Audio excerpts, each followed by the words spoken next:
সুপ্রভাত ছোট্ট বন্ধুরা, কেমন আছো তোমরা? সবাই ভালো আছো? হ্যাঁ, আমিও খুব ভালো আছি। আচ্ছা, আগের দিন ক্লাসে আমি তোমাদের কি শিখিয়েছিলাম তোমার মনে আছে? তোমাদের কি বলছো রিমা? মনে আছে? আচ্ছা, কি শিখিয়েছিলাম? যে দুটি বর্ণ যোগ করে কিভাবে কি শব্দ গঠন করতে হয় সেগুলো আমরা শিখেছিলাম, তাই তো? আচ্ছা, বেশ। আচ্ছা, তাহলে দেখো আমি এখানে কি লিখছি? আ লিখলাম, তাই তো? তার সাথে যদি আমি আম আম ম যোগ করি তাহলে কি হবে? কি হবে? শব্দটা আম হবে, তাই তো? এটা শিখেছিলাম তো আমরা, যে দুটি বর্ণ কিভাবে যুক্ত করে শব্দ গঠন করতে হয় সেগুলো আমরা শিখেছিলাম। আচ্ছা, বেশ। আজ কিন্তু আমরা কি গণিত থেকে শিখবো, তাই তো? আজ আমরা কি শিখবো? গণিত থেকে শিখবো। আচ্ছা আচ্ছা আচ্ছা এরপর রাহুল তুমি বলো।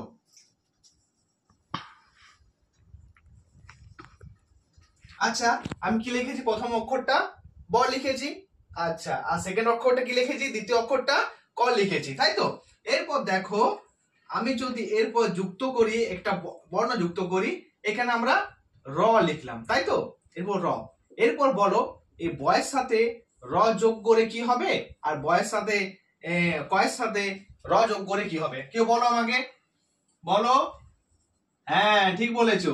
বয়ের সঙ্গে র যোগ করে হয় বর, আর কি, আর কয়ের সাথে র যোগ করে কি হয়? বলো কেউ, কি হয়? আচ্ছা আচ্ছা সুলতানা তুমি বলো, কি হয়? কয়ের সঙ্গে র যোগ করে কর হয়। আচ্ছা, এগুলা তো আমরা শিখেছিলাম, তাই তো? আজ কিন্তু এই কিভাবে সব বন্ধ করো। শুরু করছো? আচ্ছা, আজ কিন্তু আমরা কি গণিত থেকে আজ আমরা নতুন কিছু শিখবো, তাই তো? আচ্ছা, তার আগে বলো, দেখো আমি কিছু ছবি আগে আঁকছি, ঠিক আছে? তোমরা বলবে এগুলো কিসের ছবি, তাই তো? আচ্ছা রাহুল, মনে করো তোমাকে তোমাকে কি প্রথমে দুটি ফল তোমার কাছে ছিল, তাই তো? দুটি ফল ছিল। তারপর তোমাকে কি তারপর তোমাকে আরো দুটি ফল দেওয়া হলো। আচ্ছা, এই আগে তোমার কাছে দুটি ফল ছিল, এখন তোমাকে আরো দুটি ফল দেওয়া হলো। তাহলে চলো আমরা এরপর গুণে দেখি তোমার কাছে মোট কতগুলো ফল হলো, তাই তো? চলো দেখি। 1 2 3 4, কটি হলো? 4টি। আচ্ছা, একে গণিতের ভাষায় কি বলা হয় জানো তো? একে গণিতের ভাষায় বলা হয় কিন্তু যোগ, তাই তো? তাহলে আজকে আমরা কি সম্পর্কে জানবো? যোগ সম্পর্কে জানবো। আচ্ছা আচ্ছা সুজয়, বলো তো তোমরা প্রথম বেঞ্চে কতজন বসে আছো? কতজন বসে আছো? 3 জন। আচ্ছা, খুব ভালো, 3 জন। আচ্ছা, আর দ্বিতীয় বেঞ্চে কতজন বসে আছো? কতজন বসে আছো? 4 জন। বাহ, খুব ভালো।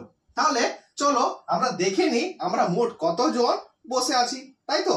তাহলে প্রথম বেঞ্চে আমরা কতজন বসে আছি? 3 জন। দেখো 1 2 3। আর দ্বিতীয় বেঞ্চে কতজন বসে আছি? 4 জন। দেখো 1 2 3 4, তাই তো? এরপর আমরা গুনে নিই যে টোটাল মোট কতজন আমরা বসে আছি। দেখো 1 2 3 4 5 6 7। তাহলে মোট আমরা কতজন বসে আছি বলো তো? কতজন? 7 জন। ঠিক আছে, এইভাবে আমরা কি যোগ করব। আর যোগের একটা চিহ্ন আছে, জানো তো কিরকম চিহ্নটা? দেখো, প্রথমে এই দিক থেকে একটা দাগ, তারপর এই দিক থেকে একটা দাগ। এটা হচ্ছে কি বলতো? এটা হচ্ছে যোগের চিহ্ন, তাই তো? তাহলে আমি যোগের চিহ্ন বস করে দিলাম।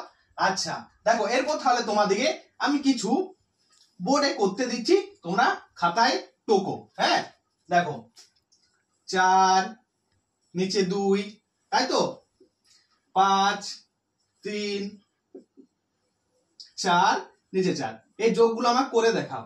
আচ্ছা, এই যোগের এই উপরের সংখ্যাটাকে কি বলা হয় জানো? উপরের সংখ্যাটাকে বলা হয় যোজ্য, আর নিচের সংখ্যাটাকে বলা হয় যোজক। উপরের সংখ্যাটিকে বলা হয় যোজ্য, আর নিচের সংখ্যাটিকে বলা হয় যোজক। ঠিক আছে? আচ্ছা, এই কাজগুলো তোমরা এক কাজ করবে, তোমরা খাতায় টুকে নাও, তোমরা পরদিন বাড়ি থেকে করে নিয়ে আসবে। আজকের পাঠ তাহলে এই পর্যন্তই। আমরা অন্যদিন অন্য বিষয় নিয়ে আলোচনা করব।